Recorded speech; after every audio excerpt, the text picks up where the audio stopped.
A igreja, enquanto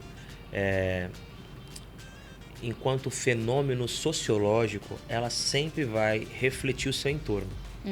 Ainda que a gente queira imaginar a igreja como um lugar elevado de seres humanos que não caem nas mesmas armadilhas que estão ao nosso redor, dificilmente isso vai acontecer. A igreja, normalmente, ela vai, na sua grande maioria, ela vai refletir o seu entorno. Ela é um fenômeno sociológico também.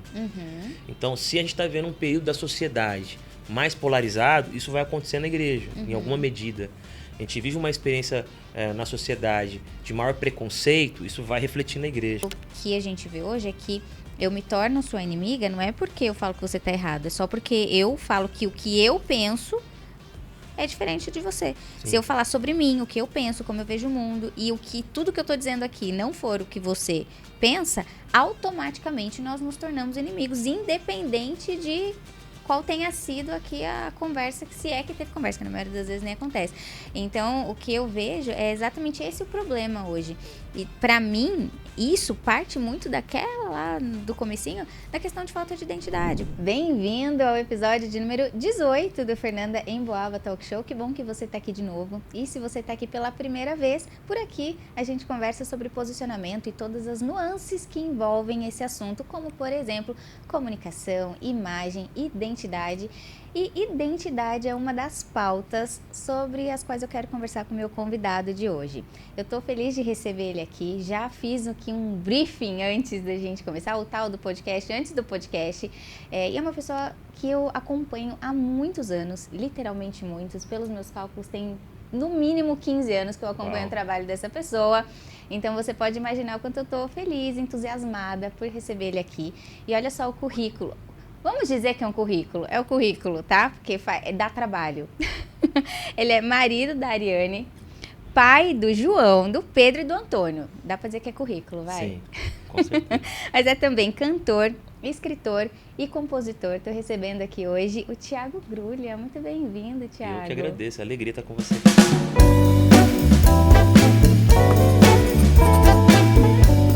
Bom, fico feliz de te receber aqui. Eu quero começar nossa conversa. Bora. Por uma pauta que eu falei pra você, que eu ouvi você falando em um sermão que você fez na IBAB, em que você falou essa frase, falou que a gente precisa tomar cuidado com a diferença entre o que a gente ouve e o que a gente pensa. Quero começar nossa conversa trazendo essa pauta, porque isso pra mim tem uma série de nuances e dá pra gente passar 1 hora falando só disso, porque abriu várias caixinhas assim na minha cabeça quando eu te ouvi falar disso.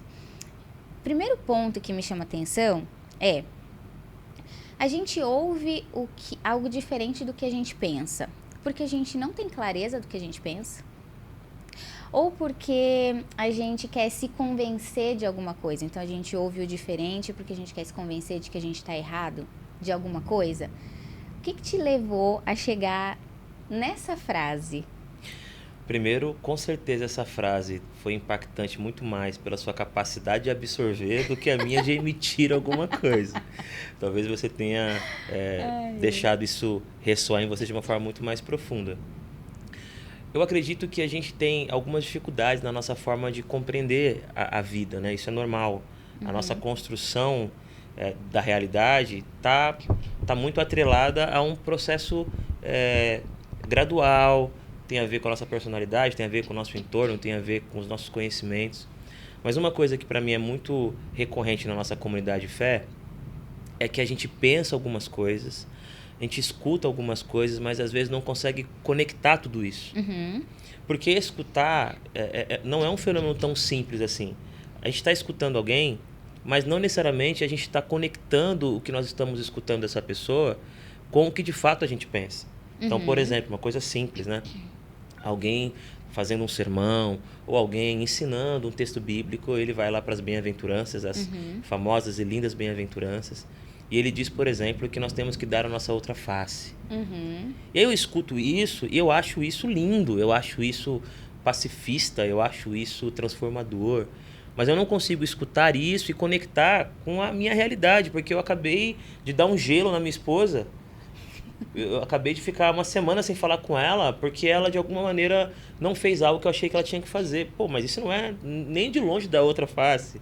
Ou então eu tô ouvindo aqui, ó, o desejo de Deus é que nós aprendamos a possuir menos para ser mais. O consumismo exagerado é nocivo. Eu vou ouvindo aquilo e falo, uau, é verdade, nós vivemos na sociedade da performance. Mas o cara tá gastando o dinheiro dele com um monte de coisa fútil e ele não se dá conta de que aquilo que ele está escutando está totalmente contrário ao que ele pensa na vida dele. Então eu acho que existe uma camada de pensamento que ela é quase um subconsciente. Ela não chega a ser um subconsciente, mas ela tá fora da nossa crítica. Ela não vem carregada de uma reflexão. Ela está em nós quase como que um vício, quase como que um programa. Nós estamos programados para pensar assim sem se dar conta disso. Então não sei se o que eu estou falando tem a ver com o que você ouviu na mensagem, porque já faz um tempinho até que eu preguei, mas a minha questão é: estamos escutando coisas que fazem muito sentido, que podem mudar a nossa vida, que podem nos encaminhar para processos transformadores, mas nós não nos damos conta de que isso que nós estamos ouvindo, quando cai no nosso jeito de pensar a vida, morre. Perde a sua consistência, perde o seu impacto, perde a sua força. É quase como domar um leão que a gente está ouvindo e transformar num gatinho, conforme a gente está pensando. Não sei se fez sentido. Não fez, mas aí eu quero justamente partindo daí, tá? Eu quero passar por uma transformação.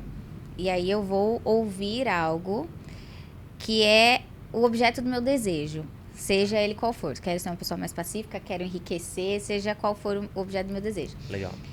Eu ouvir sobre isso pode ser um primeiro passo para uma transformação. Com certeza. Certo? Mas também pode ser um tiro no pé. Eu já falei infinitos episódios aqui, mas vou citar porque eu acho que faz sentido aqui nesse momento. Eu vivi uma experiência que hoje, olhando, foi o tiro no pé. O contrário. Por quê? Eu passei por um processo exatamente de ouvir muito e, inclusive, dar muito valor ao que eu estava ouvindo, justamente na ânsia de me tornar aquilo, de fazer aquilo que eu estava ouvindo. Falei, cara, eu acho que esse é o caminho certo. Porque do jeito que eu estava fazendo, eu não cheguei onde eu queria, então isso aqui que eu estou ouvindo, essa pessoa que está falando já chegou, então esse é o caminho. Mas aconteceu exatamente essa dissonância, porque aquilo que eu estava ouvindo e aplicando porque eu estava ouvindo que esse era o caminho, feriu alguns valores meus. E por que ele feriu valores meus? Porque eu não conhecia esses valores? Não. Mas porque eu não dei tanta importância ao que eu pensava, quanto eu dei importância àquilo que eu ouvia. Então, esse processo, ele pode ser positivo, no sentido de que, se eu vou para as bem-aventuranças, e eu deixar isso ressoar dentro de mim para me causar transformações, pode ser muito bom. Mas, ao mesmo tempo, esse mesmo caminho, ele pode trazer alguns problemas. Eu vi um texto seu, que recente, inclusive, que você postou no Instagram, falando... vou falar o jeito que eu masterizei, tá? Você fala assim, a gente não precisa ser o primeiro, querer ser o primeiro na fila do afeto, mas também não tem que se acostumar a receber qualquer coisa. Sim. Então é esse o lugar, sabe? Que eu, olhando para essa frase, né, que você falou nesse sermão, é esse meio do caminho aqui que eu acho que falta. E na minha concepção, a gente se perde nesse processo por falta de identidade, por falta de conexão, né? Não por falta de, porque todo mundo tem uma identidade, mas acho que em muitos momentos a gente se desconecta disso, às vezes na ânsia de alcançar alguma outra coisa, ou você só se desconectou e por isso você está ouvindo N coisas. E o que eu quero te ouvir é exatamente a respeito desse processo, assim, sabe? O que você enxerga disso? Porque identidade é um tema que eu tô com hiperfoco, tá? Então eu quero falar um pouco disso.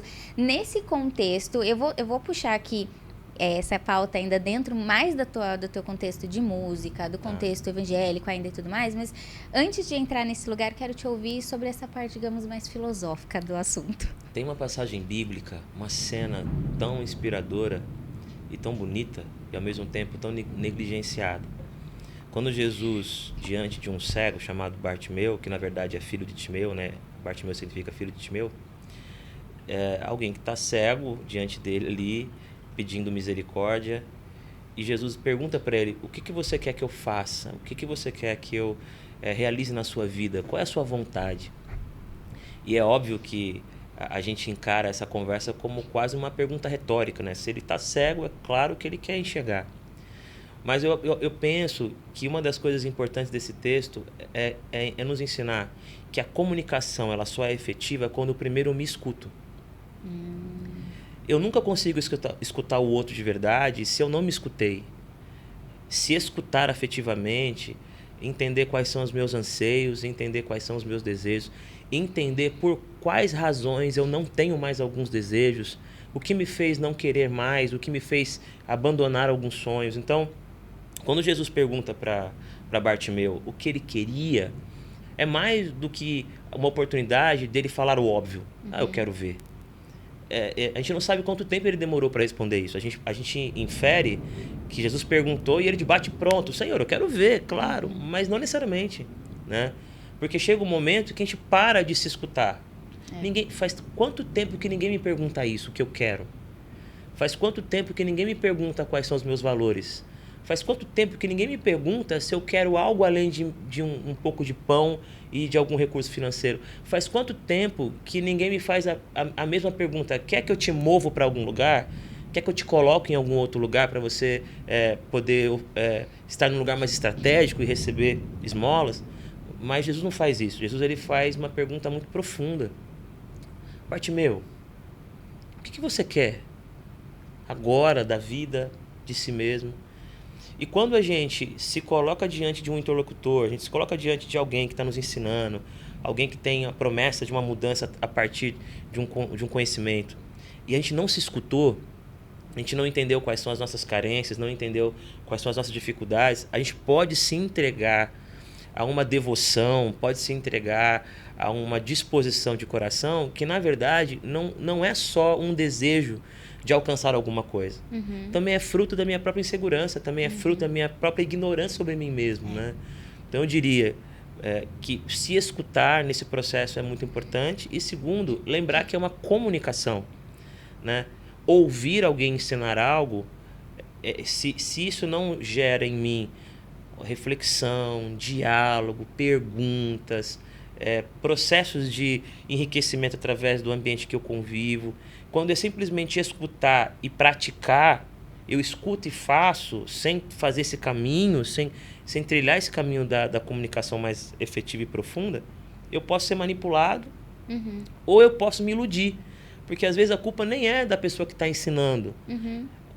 A pessoa está ensinando achando que é o que você quer, mas não é o que você quer. Você acha que quer, mas não é o que você quer. Só que você não se escutou, você não dialogou, você não fez perguntas, você não se entendeu. Então eu diria, sempre há um risco de nas nossas interações alguém se anular, sempre há um risco de alguém se confundir, se enganar. Mas nós podemos minimizar isso, se conhecendo melhor. A máxima de conhece-te a si mesmo, se conhecer, é importante, por mais que ela não seja um texto bíblico, ela é importante. E segundo, a gente entender que ouvir exige se comunicar, fazer perguntas, fazer considerações, fazer contrapontos. Se a gente está numa posição de ouvir e simplesmente praticar, eu acho que isso pode nos colocar numa série de situações que lá na frente vão mostrar que nos desconfiguraram e tiraram coisas que eram importantes do nosso caminho, né? Aí você falou uma palavra aqui que me pegou, contrapontos, né? Porque quando a gente está no diálogo, eu e você, é meio que natural que em algum momento aconteça algum contraponto, né? Porque você pensa de um jeito, eu penso de outro, em alguns momentos convergem, outros divergem e é assim por diante. Agora, e eu comigo mesmo? Você falou que é importante a gente se ouvir, né? A gente conversar com a gente mesmo. E aí, como que é esse processo de contraponto de mim comigo mesma? Porque é difícil a gente se questionar sobre coisas que a gente sempre disse confiar e acreditar. E a gente falando aqui desse contexto cristão, eu falo, é um momento muito meu. A gente se conheceu aqui via Ismael, né? Que convidado aí passado. Se você não conhece Ismael, é só voltar uns podcasts, você vai chegar nele, tá?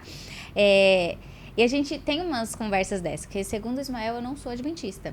E eu falo, eu me considero. E ele falou assim, então vamos conversar que eu vou te mostrar. Eu falei, então vamos conversar. Só que eu acho muito legal esse papo que eu tenho com ele, porque eu não vou conversar com ele no intuito de provar que eu sou. E ele também não vem conversar comigo no intuito de provar que eu não sou.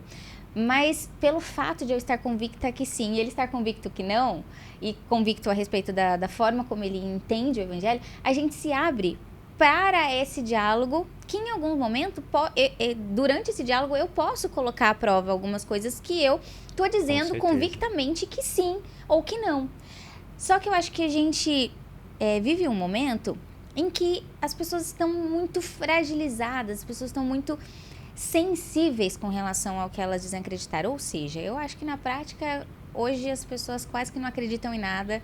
E é exatamente por isso que tá todo mundo o tempo todo gritando que acredita, sabe? Porque quando a gente acredita de verdade, não acho que a gente precisa ficar gritando, né? Eu não vi na Bíblia Jesus gritando, exceto quando deu entre muitas aspas, chilique lá no pátio do templo.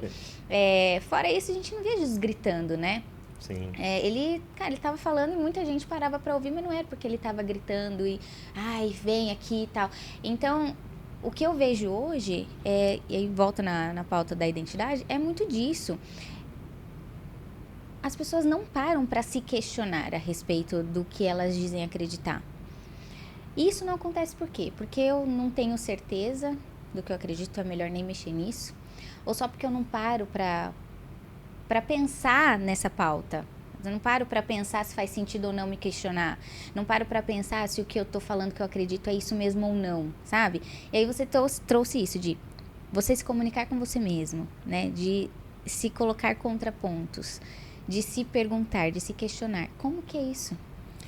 A sua pergunta ela é muito abrangente. Vou tentar fazer alguns apontamentos. Tá.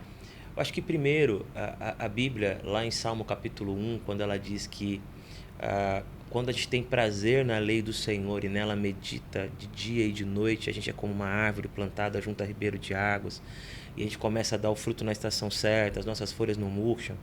Eu diria que conversar consigo tem muito a ver com essa experiência da meditação. Tá. A gente tem já o hábito de escutar, seja no ambiente religioso, seja em outros lugares, escutar conhecimento, mas nem sempre meditar no conhecimento. Meditar é diferente de apenas estudar. Meditar é diferente de apenas fazer considerações. Meditar é mergulhar naquilo que você escutou. Meditar é ruminar aquilo com tempo, com vontade. Então, eu diria, primeiro, vivemos em épocas de minutos, de informação muito rápida, de passagem no Instagram, de mudar de canal. Então, a gente tem dificuldade de permanecer em algo. Meditar é permanecer. Então, eu diria, primeiro, se você quer conversar melhor consigo, se você quer se entender melhor, ter a prática de meditar na palavra de Deus, claro, mas meditar em qualquer coisa que você foi capturado. Me disseram numa aula de que todo ser humano, no fundo, é um ser que duvida. Beleza, você ouviu isso. Te pegou? Foi algo que chamou sua atenção? Então medita nisso, pensa nisso. Gasta tempo se perguntando sobre as suas dúvidas, sobre as dúvidas que a sua família tem medo de colocar na mesa. Isso vai te fazer entrar num fluxo de reflexões que talvez te façam perceber, caramba, é verdade, meu pai nunca conversou sobre tal assunto, porque ele tem dúvidas sobre isso. E a maneira como ele lida com a dúvida dele é não falar.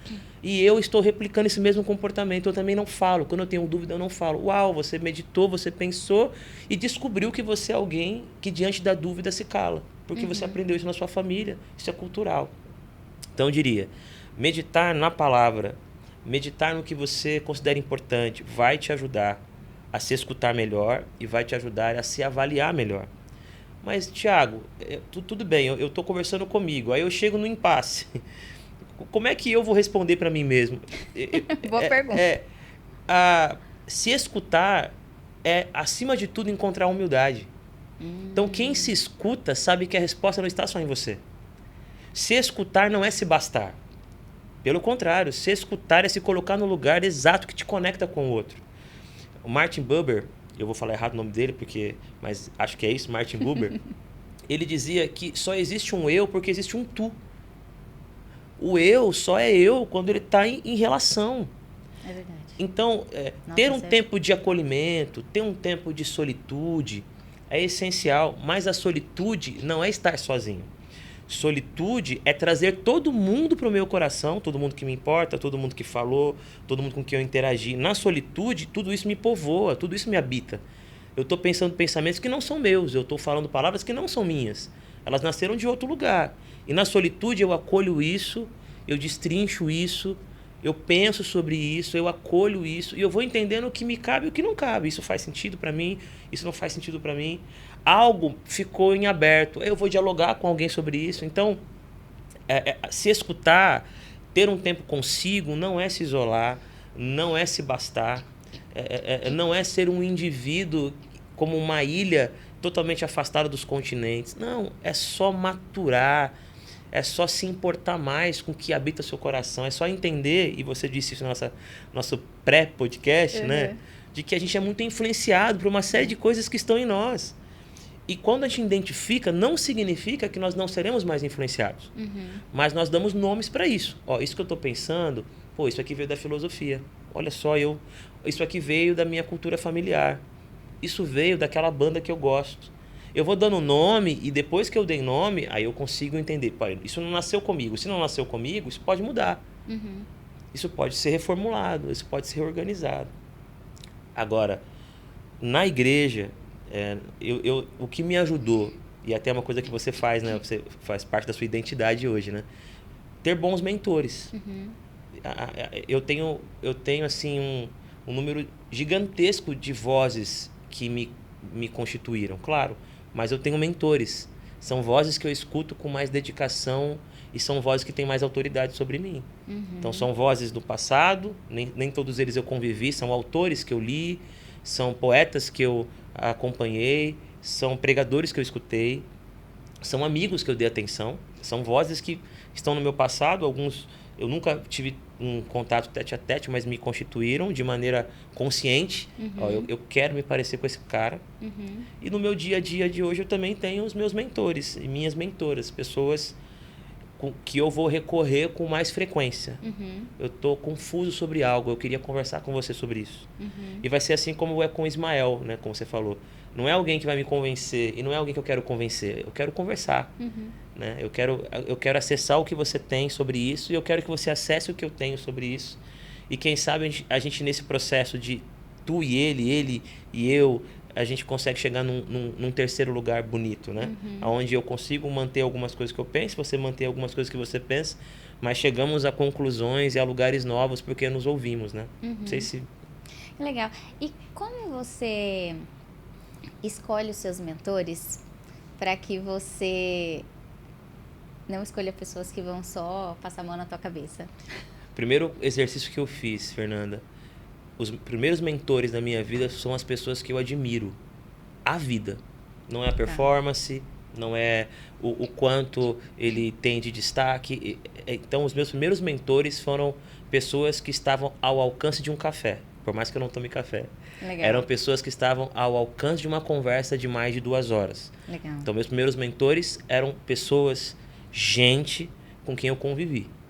E conforme eu caminhei com essas pessoas, dentro da família e fora da família, eu fui entendendo quais eram as vozes que estavam por trás das vozes deles. Então, por exemplo, uma das pessoas que me influenciaram muito foi um pastor chamado Alexandre Robles. Hoje ele é psicanalista, não atua mais como pastor, e ele era da IBAB na época, muitos anos atrás. Eu era adolescente, 16 anos, mais ou menos. Quando eu ouvi o Robles falando, eu fiquei assim, quem é esse cara? E aí eu comecei a caminhar mais perto dele, eu comecei a observá-lo, eu comecei a estar nos lugares que ele estava, e a postura dele, a maneira como ele tratava as pessoas, a maneira como ele se colocava, como ele falava de Deus, muito mais como ele falava do que exatamente o que ele falava. Eu achei aquilo impressionante. E eu cheguei perto dele, comecei a acompanhá-lo, frequentei a casa dele, ele me deu essa liberdade na época. E aí eu comecei a perguntar quem ele ouvia. Foi ele que me apresentou, por exemplo, o Rubem Alves. Olha! Eu sou um grulha antes e depois do Rubem Alves. Foi ele que me apresentou o grande Rubem Alves. Foi ele que me falou de uma maneira de pensar a vida com menos exatidão e mais encantamento. Eu comecei a procurar muito mais histórias do que respostas. Legal. E eu fui entendendo que as histórias, elas me colocavam num lugar de ação, um lugar de resposta, de decisão. Ouvir uma história te envolve, você tem que refletir, você tem que tomar posturas. A resposta não, ela também é boa, mas a resposta ela foi dada. Eu sou passivo nesse processo. Eu recebo uma resposta, ok, é isso, ok. Posso questionar, mas é a resposta. A história não. E ele me apresentou esse mundo das histórias, das poesias. Então, Rubem Alves, Fernando Pessoa, quem mais? Cecília Meirelles. Não que eu sou um especialista nisso, não sou, mas foram ventos, foram sopros que chegaram de um jeito muito encantador. Porque a poesia, ela consegue te confrontar sem te amargurar. Ela não é um soco, ela não é uma agressão. Ela é uma atração, ela te leva, ela te conduz. E quando você vai ver, você fala, uau, eu estava totalmente errado sobre esse tema. Eu estava totalmente confuso e enganado sobre isso. Mas ela não falou sobre um tema, ela não falou sobre um conteúdo, ela falou da vida, ela falou de mim, ela falou do outro, ela falou do dia, ela falou do sol que está sobre a minha cabeça. E eu só cheguei nas conclusões que eu cheguei porque alguém segurou na minha mão, né? Então a poesia, muito mais do que apontar o dedo, ela segura a sua mão e te leva. E aí os meus mentores, todos eles são pessoas que têm esse jeito de falar de Deus, de falar do outro, de falar de si mesmo, sem tantas certezas, sem tantas exatidões, sem tantas fórmulas, sem tantos abracadabras, mas com muito convite a caminhar junto. Sente esses cheiros, escuta esse som, desfruta desse sabor. E no final dessas experiências, você está mais perto de você mesmo, sem ter buscado você mesmo. A gente acha que buscar um autoconhecimento é pensar sempre em si mesmo. Isso é uma bobagem. Às vezes você está olhando para o céu, e aí o salmista disse, eu contemplo o céu, obra das suas mãos, e eu me pergunto, o que é o homem para que você se importe com ele? Como é que ele chegou nessa conclusão? Ele está olhando para o céu, ele está vendo a maravilha do que Deus fez, mas no final é maravilha com maravilha, é criação de Deus com criação de Deus, é encantamento com encantamento. Então a gente chega perto da gente sem procurar tanto a gente mesmo, né? Então os meus mentores me confrontam, os meus mentores me questionam, mas eles me pegam pela mão. Eles não querem simplesmente criar pessoas iguais a eles. Os meus mentores não estão procurando estabelecer cópias. Eles querem que eu chegue no mais próximo que eu puder chegar daquilo que eu posso ser, né? Entendi. Algumas palavras-chave aqui do que você trouxe de não tem as fórmulas, né? Eles não estão aqui para te dar um passo a passo. Agora, da minha percepção, tá? Eu quero te ouvir sobre isso, que quando a gente olha, e o meu universo, ele tá muito nessa bolha da internet, quando eu olho para essa bolha, o que eu vejo são pessoas que querem respostas prontas. Sim. São pessoas que querem a fórmula, que querem o hack, que querem o passo a passo. Sim. Até talvez como uma forma de não se responsabilizar pelo resultado, né? Também. Afinal de contas, se eu fiz o que você mandou e não tive resultado, a culpa é sua que me ensinou errado, não é minha. Perfeito. Né? Mas eu sou dessa linha. Eu não acredito que o resultado, seja ele qual for, tá no passo a passo. O resultado tá no vamos junto, no eu vou te fazer perguntas que vão te fazer pensar e chegar a determinadas conclusões. Isso aí. Porque eu falo de posicionamento. E a minha tristeza com relação a esse tema hoje é ver que posicionamento virou um tipo de roupa que você usa, um tipo de jeito de arrumar o cabelo, um tipo de jeito de fundo do vídeo, e que isso é posicionamento, né? E que isso é imagem de autoridade. E eu tenho calafrio de ouvir falar disso, porque, gente, quando foi que posicionamento, que na raiz, no conceito da palavra, é ocupar um lugar único, virou todo mundo igual, virou todo mundo fazendo a mesma coisa. É um negócio que me entristece ver que hoje a gente está falando tanto disso, e talvez tenha muita relação até com... Quando a gente olha para o evangelho, é muito disso, né? A gente vê, hoje está na moda falar disso, mas ao mesmo tempo muita gente querendo só aquela coisinha, né? Pouca gente querendo meditar realmente sobre isso. E aí tem um ponto que você trouxe aqui na tua fala, que eu quero abrir um pouquinho isso, até trazendo a tua presença na internet, que eu gosto, tá? Particularmente eu gosto bastante. Você falou de você meditar, pensar, se questionar, refletir, e aí você masteriza isso, e a partir dessa masterização, você constrói alguma coisa, né? Sim. Que eu acredito que é o caminho, né? Que como você disse, quem que foi? Algum convidado aqui que falou, não vou lembrar agora qual foi, se lembrar de mim, você me fala. Falou que nós somos leite, acho que foi a Fabi, nós somos queijo de muitas vacas. Nós somos queijo de muitas vacas. Oh, legal. Achei muito bom, acho que foi a Fabi que falou, né? Foi muito bom isso, porque na prática ninguém Sim. cria nada do zero, tudo Sim. que a gente tem, a gente aprendeu de algum lugar, e a gente vai masterizando, junta Lé com Cré e vira aquilo que a gente acredita, né? Que a gente fala que a gente acredita. Só que a identidade, ela tá exatamente nesse lugar. Não é em você fazer algo absolutamente inédito, mas de você conseguir colocar a tua impressão nesse queijo de muitas vacas, Sim. né? Eu acho que é esse o lugar. E o que eu vejo, assim, quando eu vejo os teus textos, porque eles me tocam bastante, eu acho que são...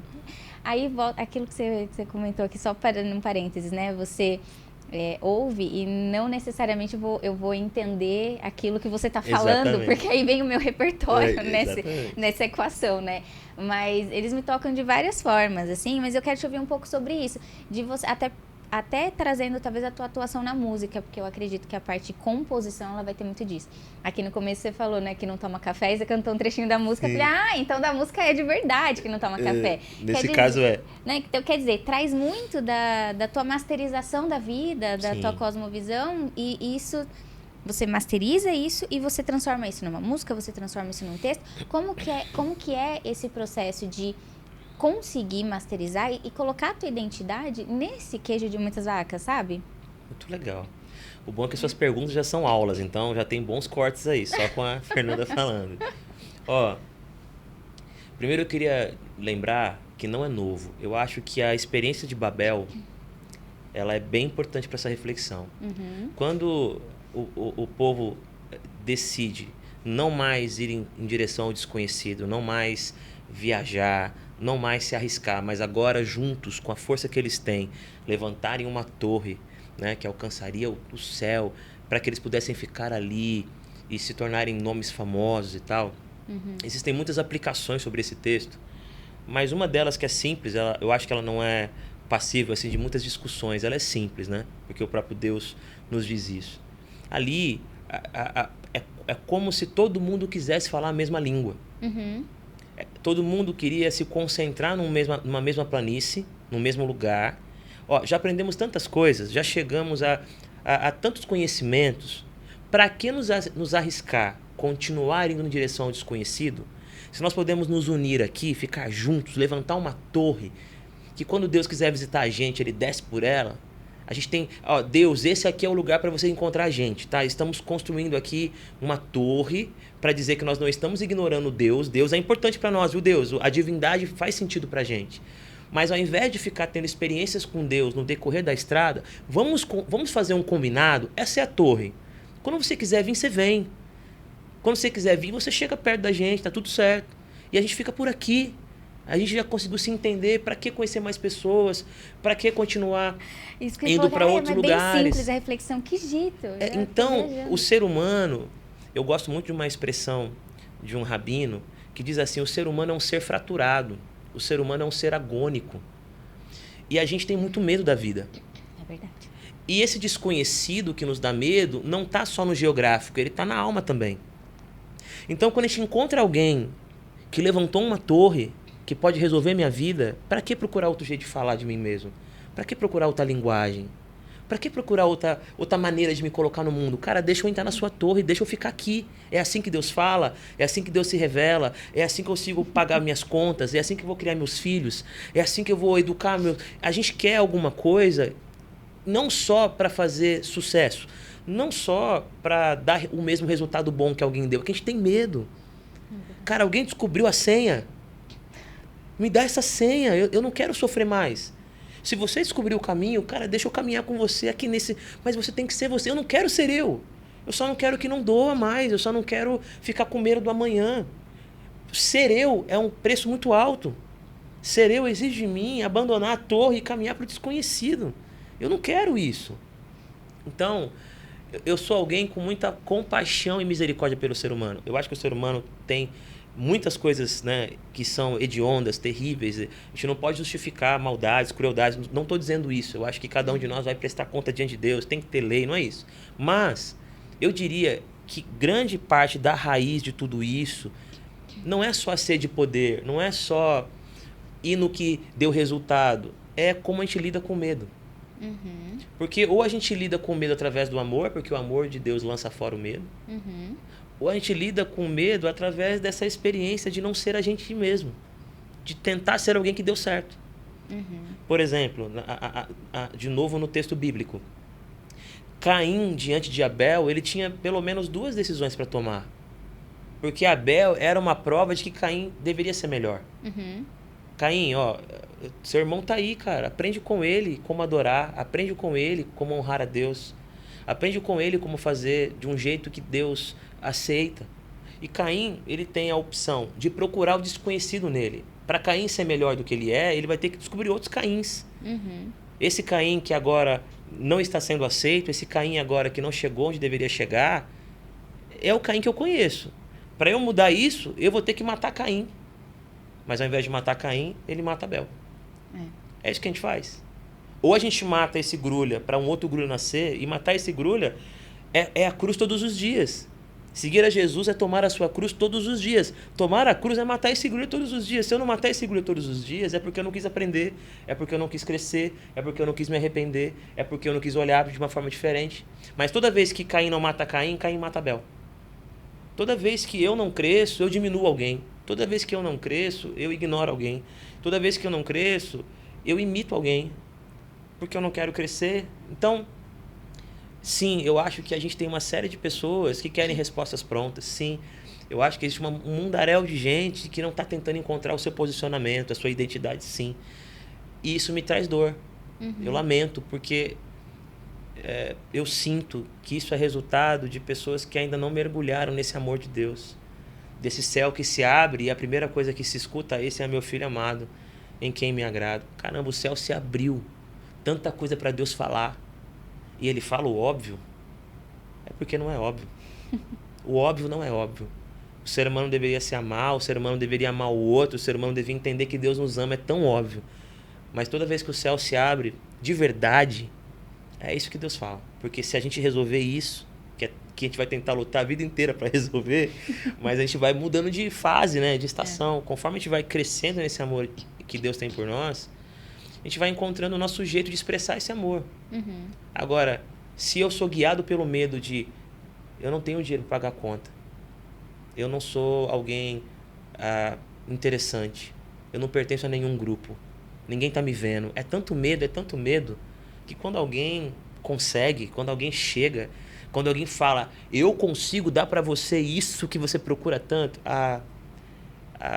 é tão comum as pessoas dizerem, então eu vou te seguir, eu vou atrás de você, eu vou te imitar, eu vou dar meu dinheiro para você, eu vou vender meu carro para você poder fazer isso por mim, eu vou te dar tudo que eu puder. Por quê? Porque ficar sozinho com a gente mesmo, sem ter aprendido a se amar, é o lugar mais doloroso que existe no mundo. Você pode ser a sua melhor companhia, mas você pode ser a sua pior companhia também. E aí matar Abel é muito mais simples do que conviver com Caim, que eu não consigo abraçar. E como que a gente aprende a se amar?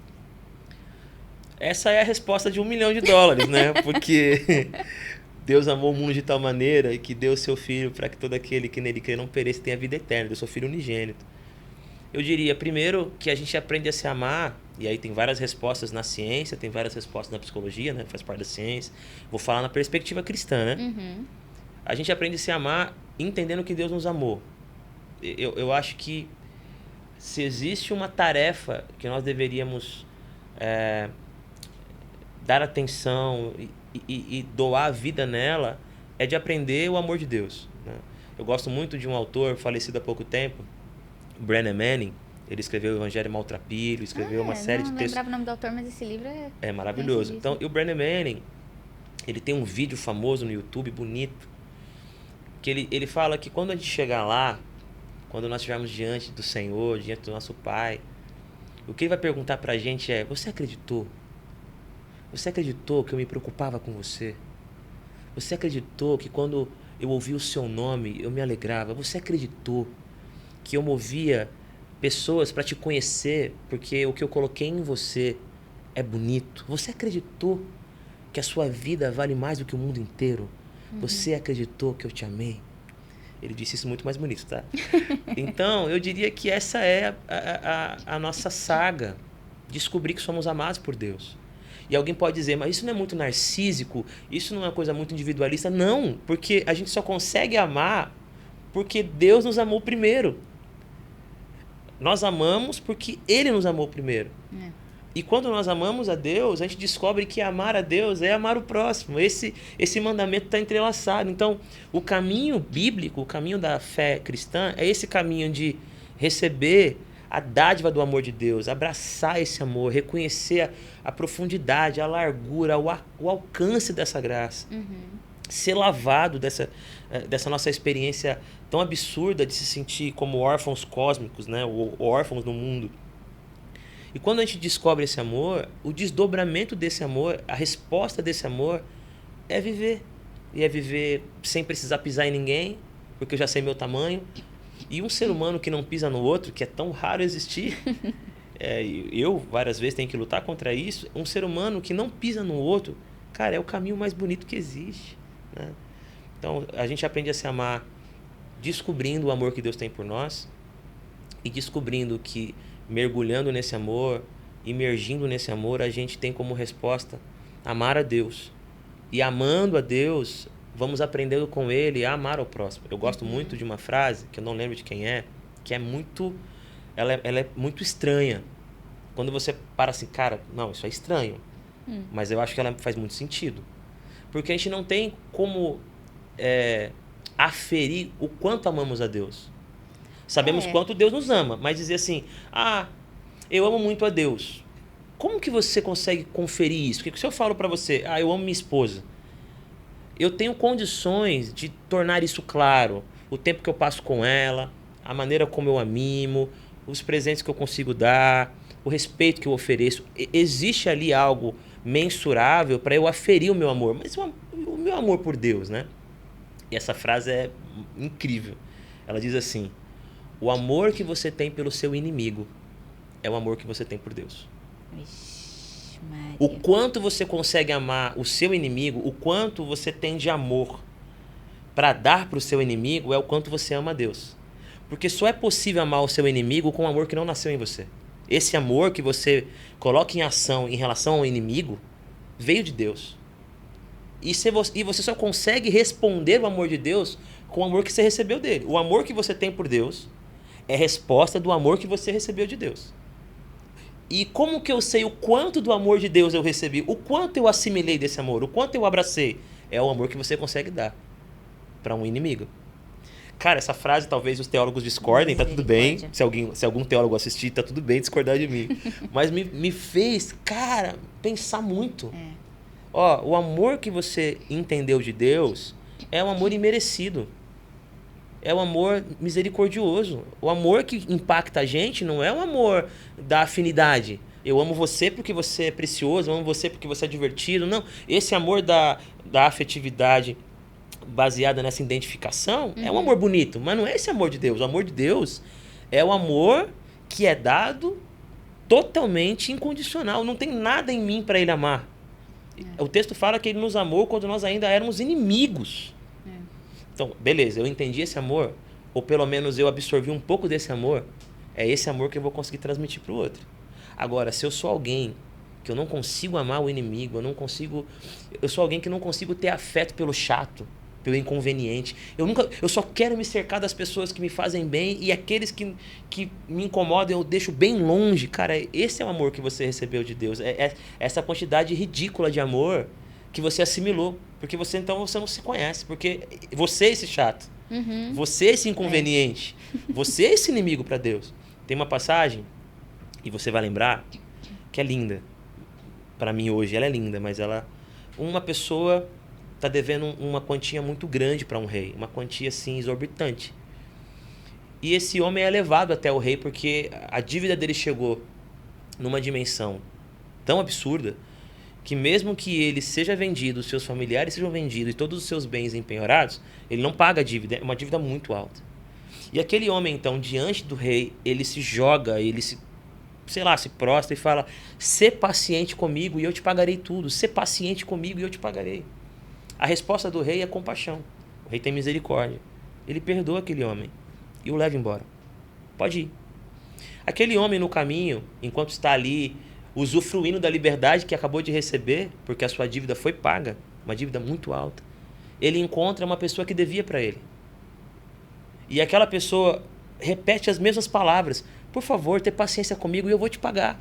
E aquele homem que acabou de ser perdoado fala: "Não, não. Se você não pagar agora, eu vou mandar você ser preso." E de fato, ele manda aquele homem ser preso. As pessoas que testemunharam tudo isso ficaram horrorizadas e indignadas e foram até o rei. E disseram para o rei: "Rei, você não sabe o que aconteceu. Aquele homem que você acabou de perdoar, uma dívida imperdoável, ele deveria ser preso, sua família presa, todos os seus bens empenhorados. Ele encontrou um conservo, encontrou alguém que devia para ele no caminho e ele não perdoou." Aí chamaram aquele homem e ao invés de ser perdoado, ele foi preso. Aí isso me deu bugou a minha cabeça. Como é assim? Deus perdoou, ou melhor, o rei, né? O rei perdoou e desperdoou. E aí foi muito louco, porque eu nunca tinha percebido isso. No texto, em nenhum momento esse homem pede misericórdia. Ele diz assim: "Sê paciente e eu vou te pagar." Ele está no fundo do poço. É verdade. Ele está com uma dívida astronômica, mas ele ainda tem a arrogância de achar que ele pode pagar. Só me dá mais um tempo. Então ele não sai dali como alguém que foi profundamente perdoado porque não podia pagar. Ele sai dali feliz porque o seu discurso deu certo. Ele sai dali se vangloriando porque ele conseguiu convencer o rei. Eu usei as palavras certas, eu me ajoelhei do jeito certo. E fica tranquilo, eu vou pagar. Quando ele tem um homem diante dele, você não se ajoelhou certo. Você não usou as palavras certas, você não me convenceu. Vai ser preso. Então não é que o rei revogou um perdão. Verdade. É que aquele homem não foi perdoado, porque não existe perdão sem arrependimento. Perdão real. Ele saiu de lá confiando nos seus próprios méritos. Então eu diria que a gente é muito assim. A gente acha que entendeu o amor de Deus, mas na verdade foi a gente que orou certo. Foi a gente que não foi religioso. Foi a gente que não foi manipulador. Foi a gente que não fez barganha. A virtude está em nós. Foi a gente, cara. E é por isso que não conseguimos tratar o próximo com misericórdia. Porque não entendemos que somos frutos dela. Por isso que não temos graça. Porque também não entendemos que só estamos aqui pela graça, né?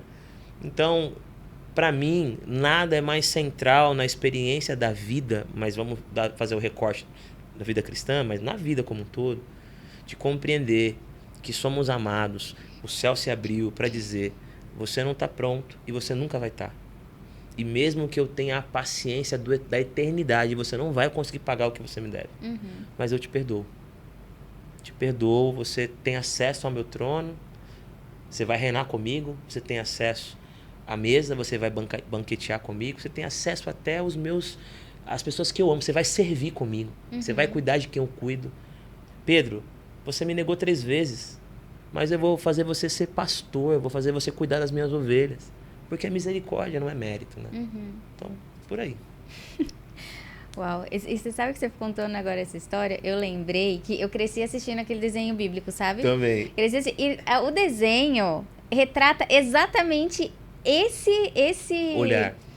Não, essa fala que você trouxe aqui, né, na construção que você fez dessa parábola, o desenho traz exatamente isso, porque no desenho chama Naor, até que eu lembro. Ah, que legal. No desenho ele chama Naor e aí ele sai do rei falando, aí os guardas estavam segurando ele pra sair da presença do rei, aí quando fecha a porta, ele faz assim: "Solta, vocês ouviram, eu não devo mais nada pro rei", e sai numa postura totalmente arrogante aí dali. E aí você contempla exatamente o que o desenho traz, mas ainda assim eu nunca tinha parado pra pensar por essa perspectiva, e é verdade. Eu quero trazer 2 coisas, uma do começo e uma de agora há pouco que você falou, para puxar uma outra pauta que você falou essa questão de a gente acaba sendo chato, né, em muitos momentos e tudo mais, e somado ao que eu trouxe aqui no começo, a diferença do que a gente ouve, o que a gente pensa e tudo mais, eu quero trazer a pauta momento atual do evangélico, né, digamos assim, do protestantismo aqui no Brasil. Porque já há uns bons anos aí, dá para dizer que desde 2018, ali fase Bolsonaro, Lula e PT e não sei mais o que, eu acho que, pelo menos da minha percepção, não sei se antes eu era muito nova e não tinha percebido, ou se realmente não era tão escancarado, meio que uma mistura dos assuntos que até então eu não tinha visto, né? De muitos pastores, cantores, enfim, figuras do meio evangélico que passaram a se posicionar, e o meio evangélico como um todo, que até então a gente tinha a bancada evangélica, mas não tinha o peso, Sim, né? Nunca teve esse não. peso, essa bancada evangélica. Mas de lá pra cá, a gente viu eu vejo um movimento que tá cada dia mais feroz, das pessoas exatamente intolerantes. Essa questão do inimigo, que você falou de amar o inimigo, o que eu vejo é que isso tá cada dia menos acontecendo dentro da bolha evangélica no Brasil. E dentro dessa bolha tá crítica a situação, né? De igrejas com ideologias políticas, praticamente, né? Que a gente tem visto. E pessoas que têm... na ânsia de defender, inclusive, às vezes, ideologias políticas, causando verdadeiras rachaduras, né, em comunidades religiosas. Aí eu me pergunto assim, quando, por que isso aconteceu? Mas eu quero te ouvir um pouco sobre esse contexto mesmo, desse universo evangélico, da tua visão. Obviamente, não ter sido especialista, que você falou que vou falar e vou dar pitaco. É o pitaco mesmo que eu quero. Tá bom, vamos lá. Primeiro, eu diria que a gente não pode se esquecer jamais de que a igreja, enquanto fenômeno sociológico, ela sempre vai refletir o seu entorno. Ainda que a gente queira imaginar a igreja como um lugar elevado, de seres humanos que não caem nas mesmas armadilhas que estão ao nosso redor, dificilmente isso vai acontecer. A igreja, normalmente, ela vai, na sua grande maioria, ela vai refletir o seu entorno. Ela é um fenômeno sociológico também. Então, se a gente está vivendo um período da sociedade mais polarizado, isso vai acontecer na igreja, em alguma medida. A gente vive uma experiência na sociedade de maior preconceito, isso vai refletir na igreja. Então, por exemplo, vamos fazer um apanhado um pouco histórico. Quando você vê a discussão, que hoje ela ainda é uma discussão polêmica, ela ainda é uma discussão desgastante, mas ela hoje tem um pouco mais... de poder, tem um pouco mais de potência, tem um pouco mais de espaço do que antes, a discussão do racismo. A gente fala muito do Martin Luther King Jr., alguém que eu respeito e amo muito. Eu li muito os discursos do Martin Luther King Jr., eu aprendi muito com a postura dele, principalmente da não violência. Mas o Martin Luther King Jr., no seu período histórico, por grande parte da massa evangélica, ele era tratado como um comunista. Por quê? Porque para a igreja, e aqui eu não quero generalizar porque eu não sou um especialista, mas para grande parte de uma igreja daquela época era normal a maneira como o negro era tratado. Para eles era normal. Essa era a sociedade. Então, um negro não poder votar era normal, porque ele não tem o conhecimento necessário para isso. Porque ele veio de uma família pobre e ele vai vender o voto dele. Então, eles justificavam e diziam, é normal. O negro não ter o direito de continuar sentado num banco porque um branco entrou e ele tem privilégio que era normal. Ter uma igreja para branco e uma igreja para negro era normal. Então, a igreja, em grande parte, ela replicou o que a sociedade estava fazendo. Claro que há muitas exceções. Várias igrejas lutaram contra isso. Vários líderes religiosos, como Martin Luther King, Rosa Parks e outros, disseram, não, Deus nos criou iguais. Nós somos criados da mesma maneira, do mesmo pai. Temos Adão como nosso ancestral comum. Não tem isso de... Beleza. Mas, infelizmente, a verdade é que grande parte da massa ela vai repetir o que a sociedade está fazendo naquele período. Você vai estudar como que a igreja se comportou no período do nazismo. Você fica arrasado. Tem várias exceções. Tem Bonhoeffer aí, tem filme dele, tem várias, gente. Eu acredito na igreja e Deus usa a igreja para abençoar, não tenho dúvida. Mas você tem muitas igrejas que viam no Hitler um líder que estava fazendo a coisa certa. Um líder que estava cuidando da Alemanha, que estava cuidando daquele período histórico, um homem que deveria ser ouvido.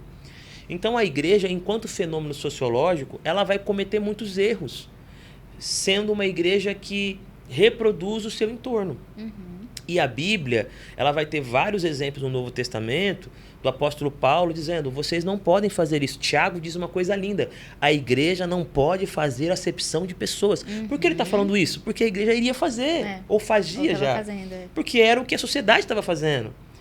Então, eu penso sim, que esse problema de uma igreja que falha em representar o seu ideal, que é Jesus Cristo, é um problema histórico, é um problema que acontece hoje e vai continuar acontecendo. Dito isso, já há um tempo, o mundo passa por um problema de polarização. Não o Brasil, o mundo. A disputa entre o conservadorismo e o progressismo chegou a lugares de muita violência, né? De falas muito agressivas. E isso foi sendo assimilado por várias estruturas educacionais, por várias estruturas religiosas. E como hoje, tanto no Brasil como em vários lugares do mundo, a igreja protestante é muito forte, a igreja ela tem poder de mídia, a igreja tem presença muito forte nas redes sociais, a igreja tem estrutura. Você pega uma igreja mediana, ela tem um prédio dela, grande, muitos alugaram, mas várias igrejas têm um prédio dela, ela tem um público que semanalmente está ali ouvindo um discurso, ela tem poder de mobilização. Acontece uma tragédia, a igreja ela é uma das que mais impactam quando elas se unem para fazer alguma coisa. O Rio Grande do Sul foi muito abençoado pela igreja. Várias outras associações ajudaram, outras religiões, mas a igreja ela se juntou de um jeito no Brasil que o que ela fez no Rio Grande do Sul é uma coisa assim memorável. No entanto, a igreja ela tem essa realidade, não vou nem falar que é um problema, mas é muito mais uma realidade, de reproduzir o seu entorno. Então, o mundo ele está vivendo a polarização política, isso chegou na igreja de uma forma muito forte. Né? O mundo tem um alto grau de intolerância, sim, isso chegou na igreja de uma forma muito forte. E, infelizmente, nós temos visto nas redes sociais, nos mais variados espaços religiosos da igreja, cristãos, os conflitos, as brigas, as tretas. Eu vou dar um exemplo pontual. Depois eu falo como eu acho que a gente pode melhorar isso. Eu fui procurado por uma pessoa, eu estava num culto, num trabalho muito legal que a gente fazia na IBAB, quando eu era da IBAB, e eles continuam fazendo e fazem melhor ainda sem mim lá. No final dessa programação, uma moça que eu havia conhecido numa outra cidade, num outro estado, apareceu lá. Nem sabia que ela estava morando em São Paulo. Ela viu que eu iria fazer esse evento, estava na rede social, viu e foi. E disse, eu preciso muito falar com você. Muito falar com você. E eu falei, ok. Quando acabou o culto, eu e minha esposa estávamos juntos e ela veio falar com a gente. Ela estava num processo de divórcio porque o marido dela dizia que não poderia ficar casado com uma mulher que é progressista. Ela é cristã, uma mulher séria, uma mulher de Deus, mas ele não poderia continuar casado com uma mulher que não votasse no Bolsonaro, por exemplo. Porque votar no Bolsonaro era a prova de que ela era cristã. Se ela não votasse no Bolsonaro, ela estava dizendo que ela não era cristã, porque ela não estava alinhado com os valores cristãos, porque só o Bolsonaro representava os valores cristãos. E aqui eu não estou entrando na discussão disso, estou dizendo o que aconteceu. E aí, mas onde foi que isso aconteceu? Ela estava numa igreja que constantemente dizia isso. A igreja estava dizendo isso, se você é cristão e você não vota no Bolsonaro, você não é cristão. Então, isso virou mais uma... Qual é a palavra? Um critério para dizer se você é cristão ou não. Entendi. Se você não votar no Bolsonaro, você não é cristão. Virou um critério. Cada um vai criando os seus argumentos para isso, mas virou um critério que não é bíblico. Não tem nenhum lugar na Bíblia dizendo que se eu não apoio alguma linha política específica, eu não sou cristão. Isso não é bíblico. Alguém pode usar os seus recursos para defender isso, mas não é algo bíblico. Aí, cara, esse homem ouviu tanto isso que ele chegou à conclusão de que a esposa dele, que ele convivia há alguns anos, não era cristã, porque não ia votar no Bolsonaro. E eles se separaram. O que era político virou religioso, que virou critério de salvação. Gente. Virou evidência de salvação. Se você não vota no Bolsonaro, você não é crente. E se você não é crente, eu não vou ficar casado com uma pessoa que não é crente, porque e logo justifica-se um divórcio. Exatamente. Caraca. Como eu penso isso? Thiago, eu sou uma pessoa que não tenho o reconhecimento, nem o aplauso, nem a aprovação de nenhum dos dois lados. Assim, os dois lados me ouvindo são contra o que eu estou falando, tá tudo bem. Primeiro, eu penso que ser cristão é caminhar com Cristo, é ter Jesus como seu paradigma, é ter Jesus como a referência da sua vida. E óbvio, como que você vai entender a maneira de seguir a Jesus? Lendo os evangelhos, estudando os evangelhos, lendo as cartas de Paulo, estudando a teologia de Pedro, estudando a maneira como a igreja primitiva se colocou no mundo. Sim. E vai chegar momentos em que você vai perceber que alguns princípios que você tem como cristão, eles não vão estar na esquerda e não vão estar na direita. A direita, ela não é o cristianismo. Exato. A esquerda não é o cristianismo. Exato. Nós seguimos a um líder, a um Senhor, a um Deus que nos deu uma série de ensinamentos que vão pautar a nossa vida e vão nos ajudar a viver em comunidade. E nós vamos tentando fazer isso, ser uma igreja que serve a Jesus, que obedece a Jesus. Mas nós estamos debaixo de uma democracia. E nessa democracia, cada um vai votar de acordo com a sua consciência. E qualquer pessoa que estiver num lugar de poder, ela quiser oprimir, ela quiser manipular a consciência de alguém, na minha opinião, ela está errada. Deus não nos deu esse direito de obrigar alguém a ir contra a sua consciência ou manipular a consciência de alguém. A gente pode ter posições políticas? Pode. Nós temos que tomar cuidado de ter posições partidárias. É verdade. Que é diferente. Verdade. Então, eu sou essa igreja, e nessa igreja todo mundo tem que votar em fulano. Eu acho isso problemático. E eu acho isso um caldeirão de conflitos. Agora, se alguém me perguntar, o que você acha? A gente vai conversar, eu vou falar, eu acho isso, mas você tem total liberdade de achar diferente de mim.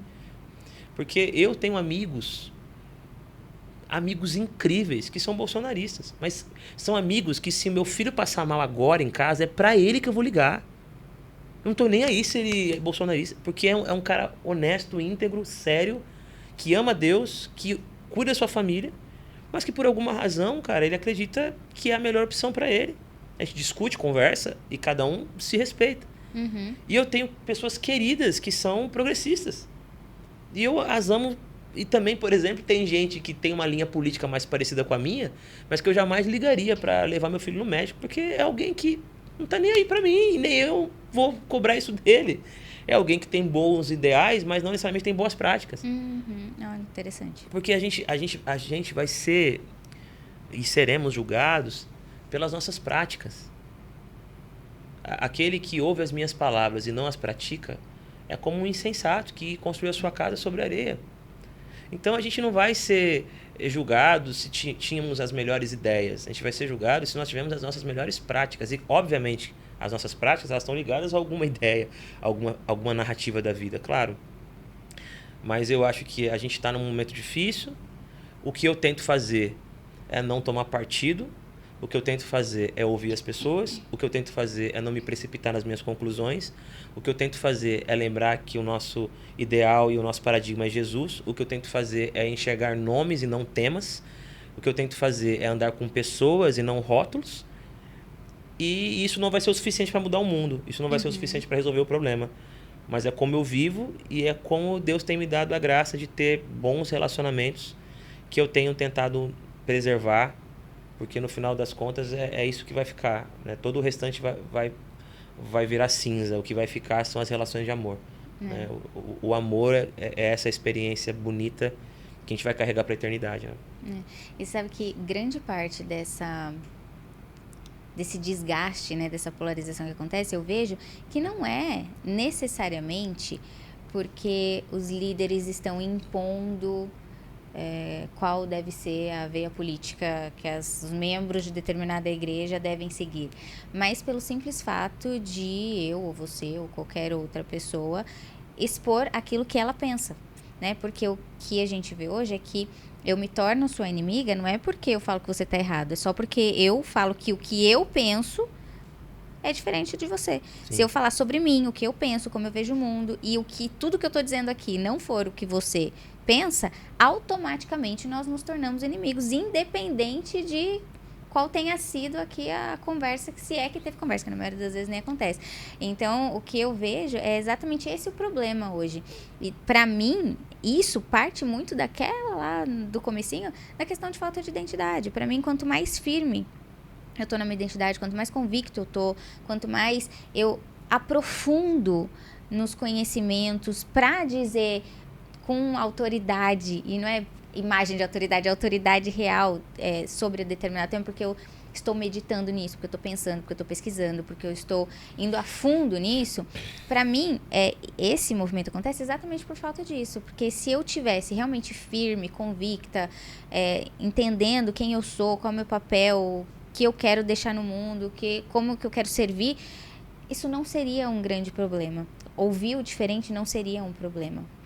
Porque isso não me confrontaria no nível que eu vejo que as pessoas se sentem confrontadas. As pessoas se sentem confrontadas por alguém pensar diferente. Não é por a pessoa confrontar o que ela pensa ou discordar dela. É só porque você pensa diferente. Eu tenho uma grande convicção aqui de que se a gente fosse falar especificamente sobre política e você me abrir aqui em quem você vota, em qual linha você acredita e eu falar da minha, é bem provável que a gente divirja.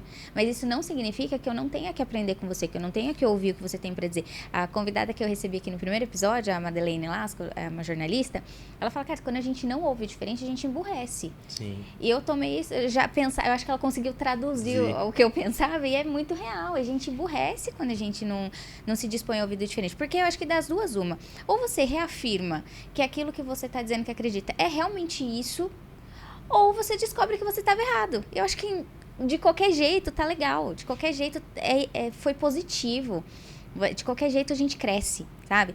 E aí, puxando uma outra pauta aqui, para falar um pouco da tua atuação, porque hoje você está atuando numa organização não governamental, Sim. certo? Então, inclusive, uma forma de fazer todo esse trabalho sem necessariamente estar nessa bolha, nesse imbróglio aqui também. Né? De servir também. Então, eu quero te ouvir um pouco agora sobre essa outra parte e quero que você fale também do teu livro. Claro. Eu vou só pedir licença para fazer, dessa sua última fala, 2 comentários. Eu acho que, primeiro, a nossa mesa é frágil. Então, a gente percebe a fragilidade da mesa que sempre existiu. Legal.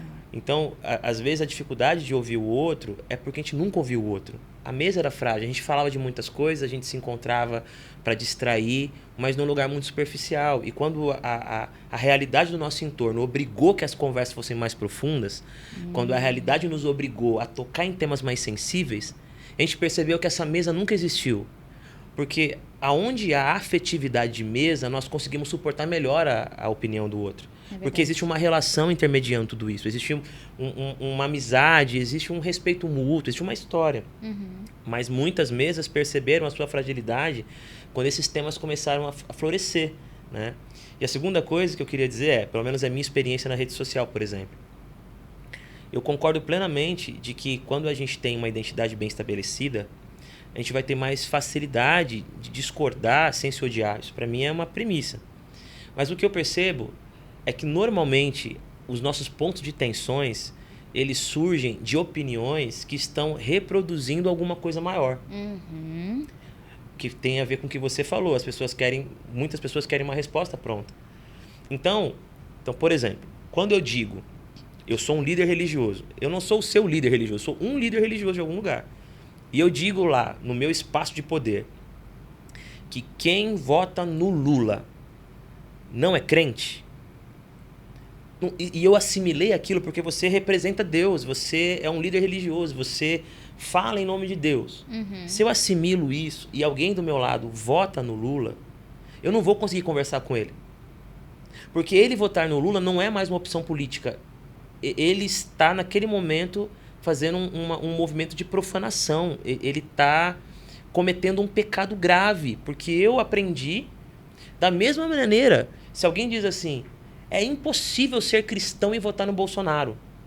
Quando um líder religioso, quando eu falo isso na mesa, você pode falar assim, nada. Agora, quando um líder religioso que eu respeito, que eu tenho apreço, e que eu digo, esse cara é de Deus, e esse cara diz isso, quem vota no Bolsonaro não é cristão, e eu assimilo isso, eu vou ter dificuldade de respeitar a opinião de alguém que eu descobri que vota no Bolsonaro.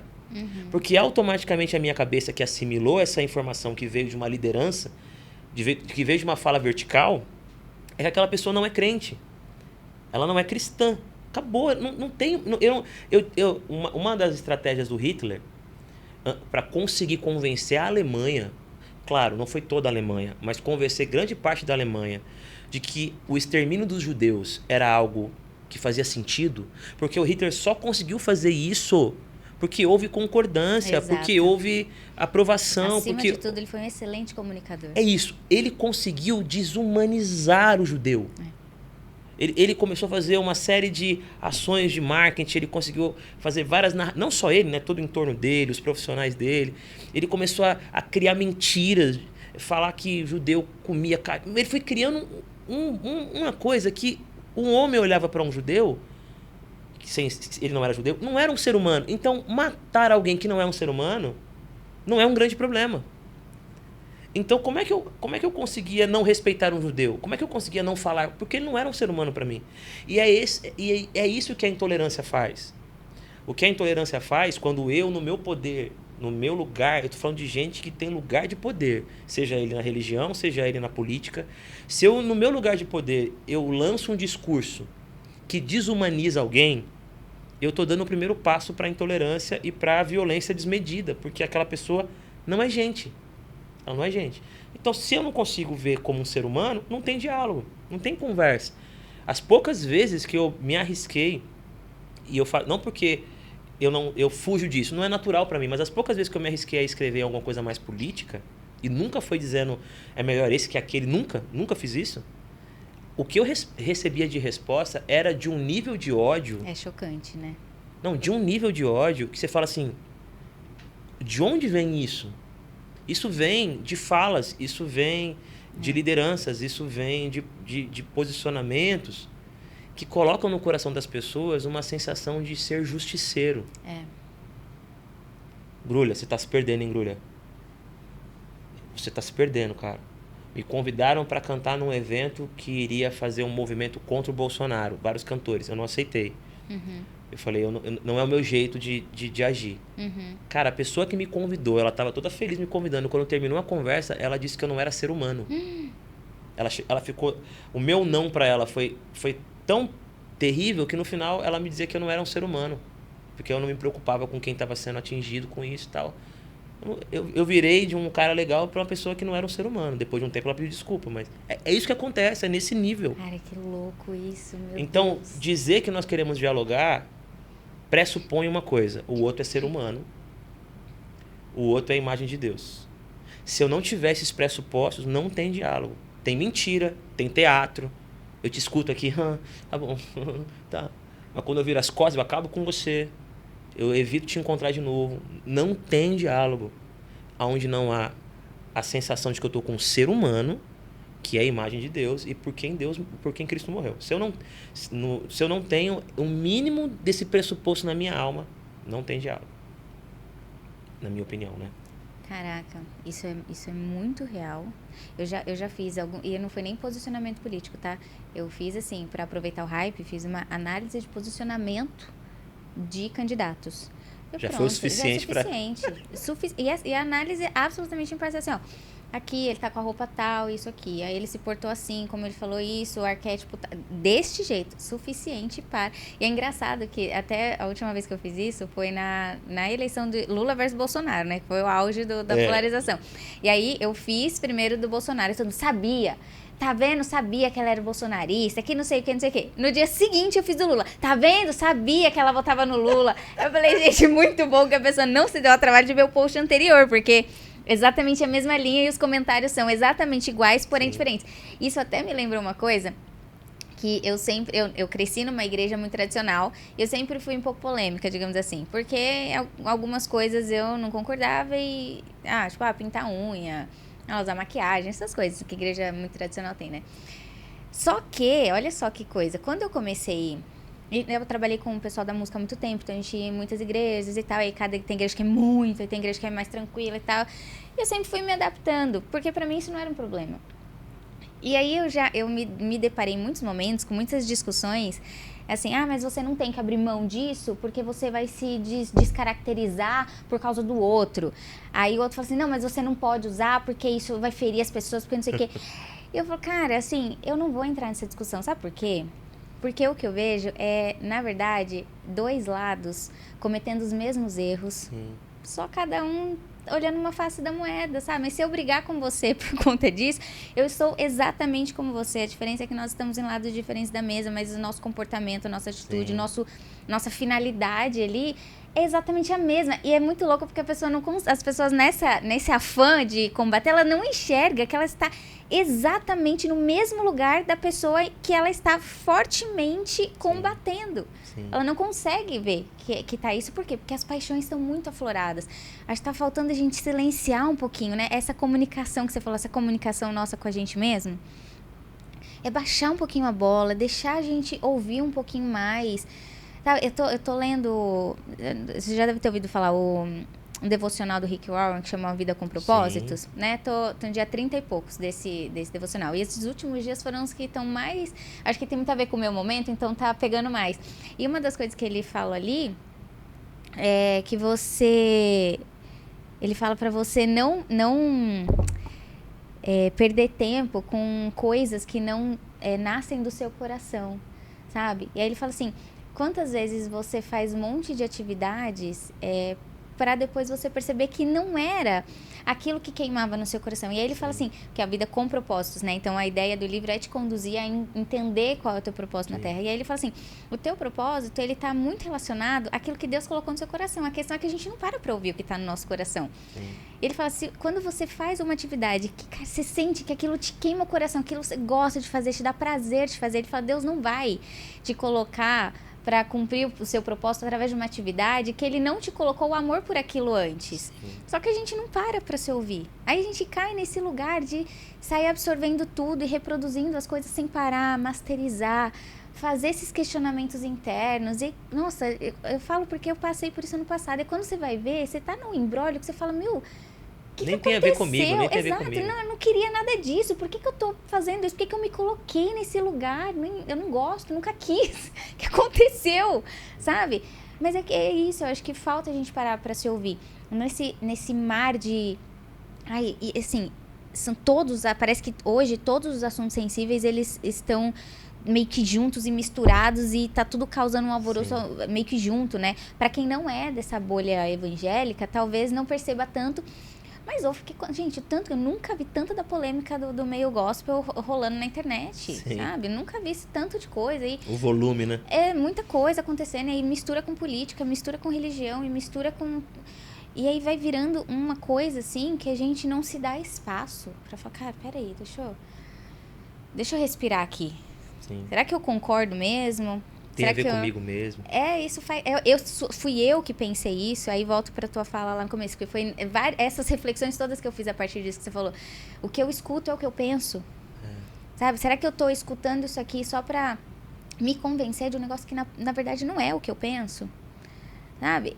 É fazer essas reflexões mesmo, de dar uma acalmada, assim, deixar a mente acalmar um pouquinho, pra gente começar a colocar as coisas, cada coisa no seu lugar, né, sabe, começar a tampar as caixinhas assim, pra gente entender que essa caixinha é sobre isso, não aquele emaranhado de que mistura tudo e vai causando esse alvoroço, a gente não consegue conversar, se ouvir e vira essa bagunça, né?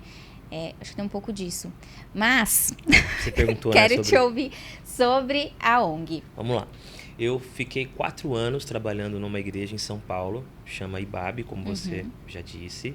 Foi uma experiência muito legal. Trabalhei ali com o pastor André Saldiba, que é um grande amigo, e tive a oportunidade de falar com jovens, com família, com homens, com pequenos grupos. Foi muito legal. Em julho desse ano, eu me desliguei do ministério, muito grato e muito feliz pelo tempo que eu passei lá. E eu acho também que deixei alguma coisa boa pelo caminho. Eles foram muito gentis também na minha saída. E eu saí meio sem saber para onde eu ia. Eu não saí com um plano B em mãos, não. Eu entendi que era um tempo de encerrar um processo e começar outro, mas eu não sabia qual seria esse outro.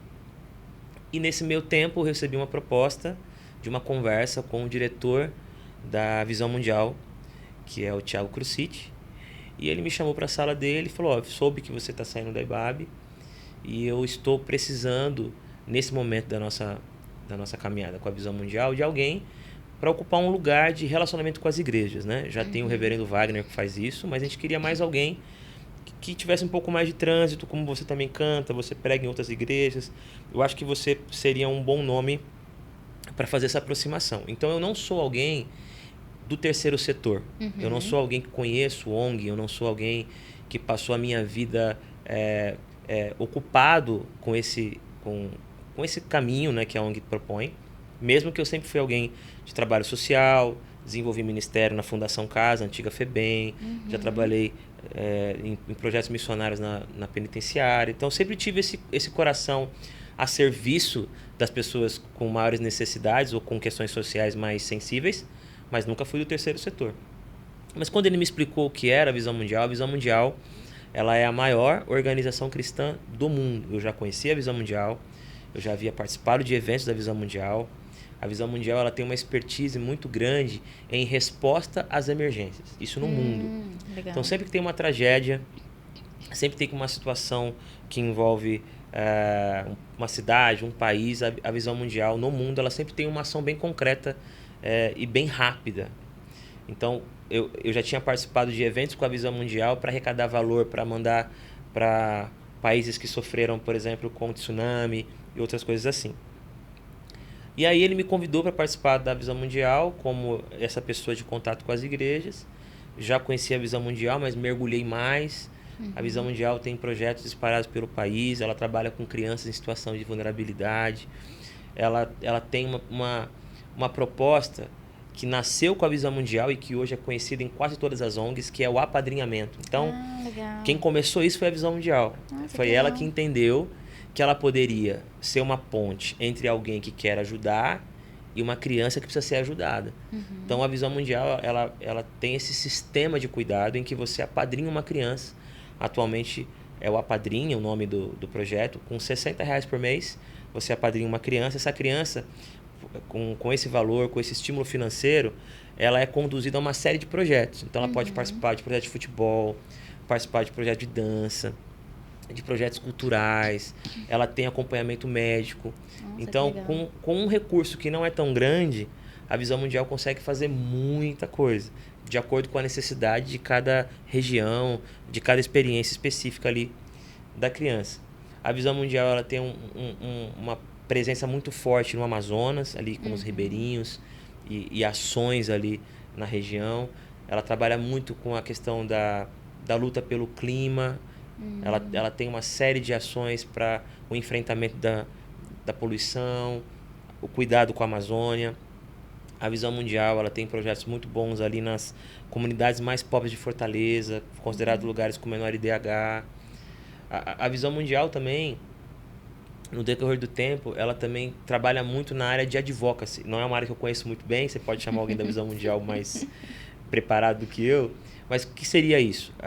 Soube de um problema grave que aconteceu no interior de São Paulo com uma criança. Uma criança foi abusada ou uma criança sofreu algum tipo de violência.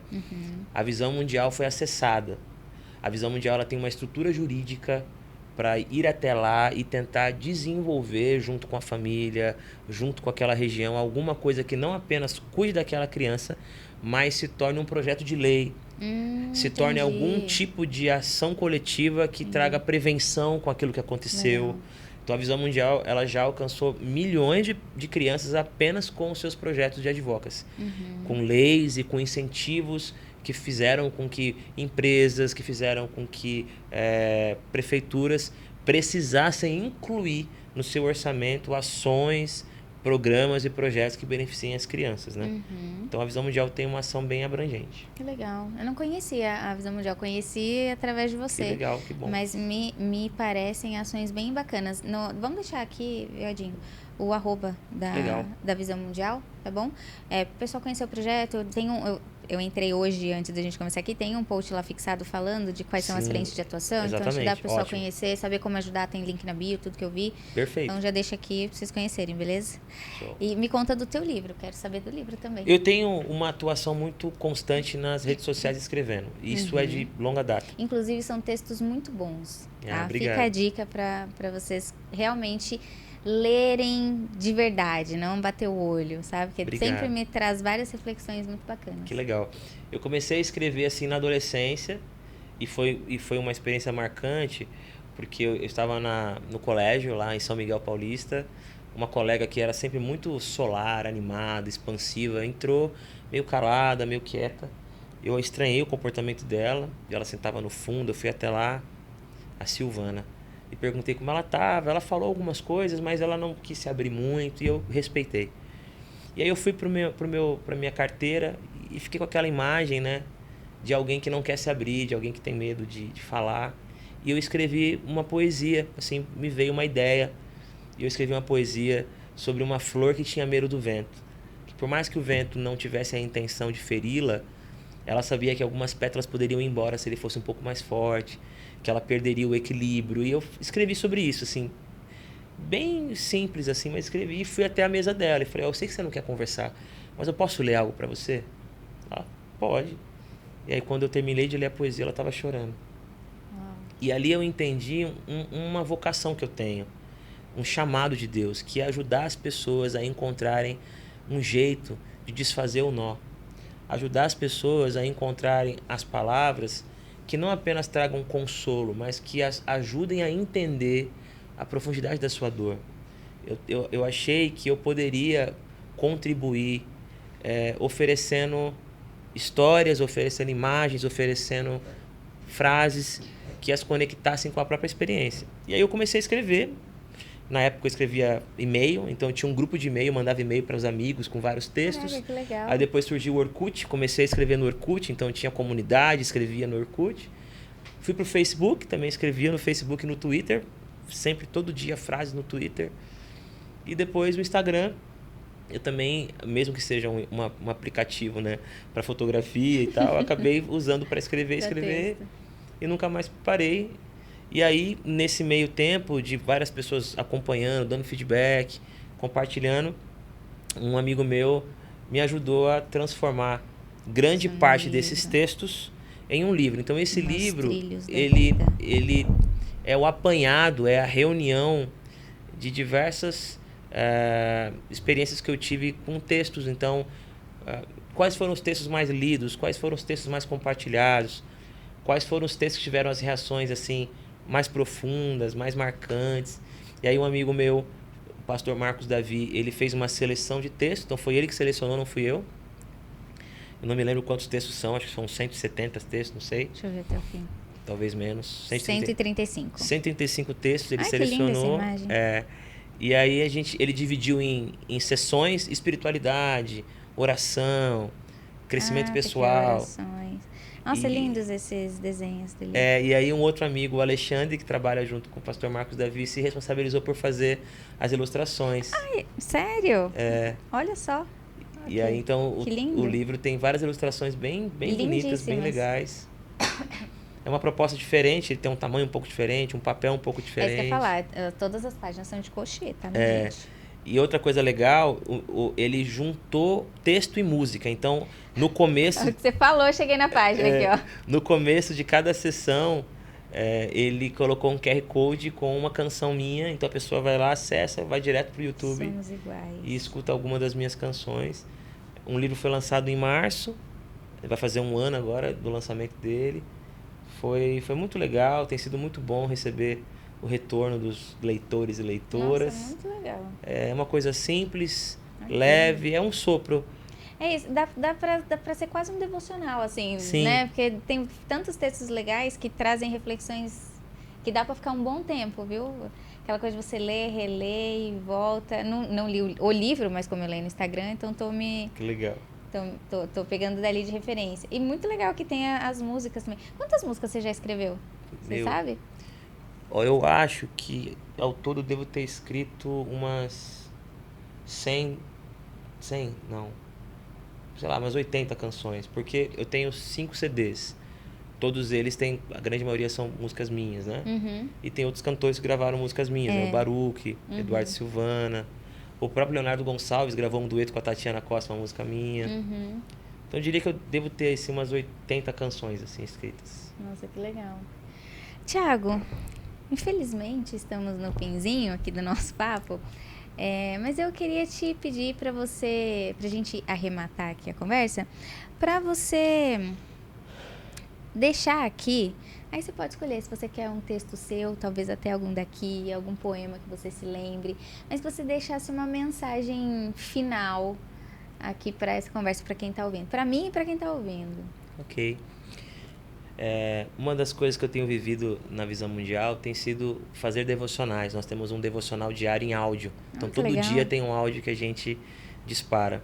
E eu vou compartilhar com vocês uma reflexão bem breve dessas devocionais, né? Eu tenho lido bastante, refletido sobre a experiência de Jesus na tentação do deserto. E o texto fala que quando o Espírito o conduziu ao deserto, ele ficou 40 dias e 40 noites em jejum.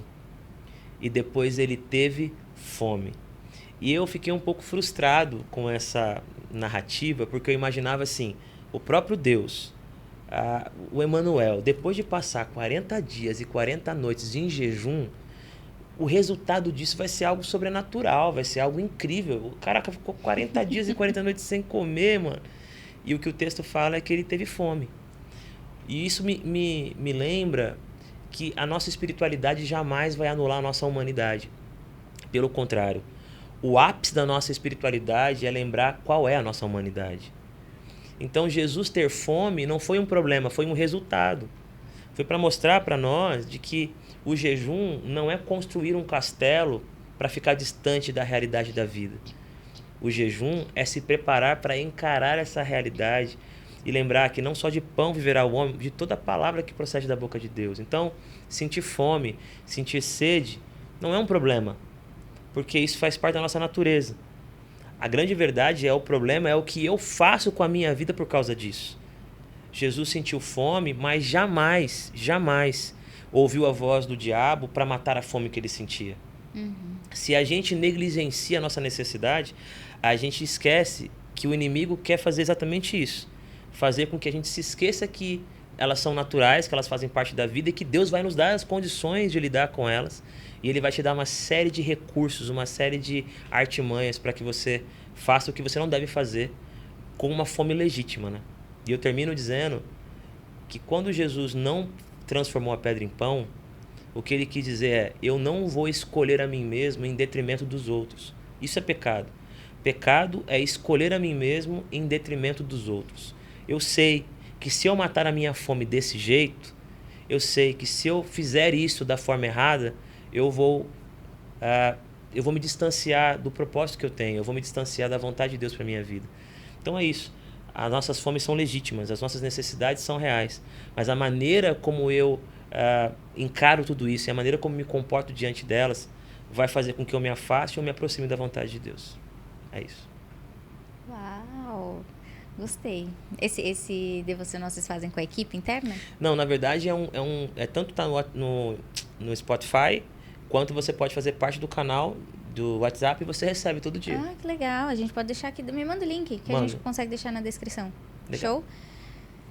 É isso. Olha, eu tô amadurecendo aqui muitas coisas que a gente conversou ainda. Acho que eu vou sair daqui, tipo, sessão de terapia, que você sai ainda digerindo muita coisa, mas foi um papo muito engrandecedor. Então eu quero te agradecer muito pelo seu tempo, né, por você ter se disposto a vir de Suzano para cá para gravar. Suzano City. Muito obrigada, Thiago. Mas antes de a gente encerrar, conta, pessoal, como que eles te encontram nas redes sociais. Eu sou o Thiago Grulha. Então a minha rede social, graças a Deus, eu tinha a opção de colocar só Thiago Grulha, então tá lá, @Thiago Grulha no Instagram, também estou no Twitter. Você encontra as minhas canções no Spotify. E eu estou constantemente aí postando coisas sobre a minha caminhada. Então, se você me seguir, provavelmente a gente vai se encontrar em algum lugar. Agora no Carnaval eu vou para Goiânia.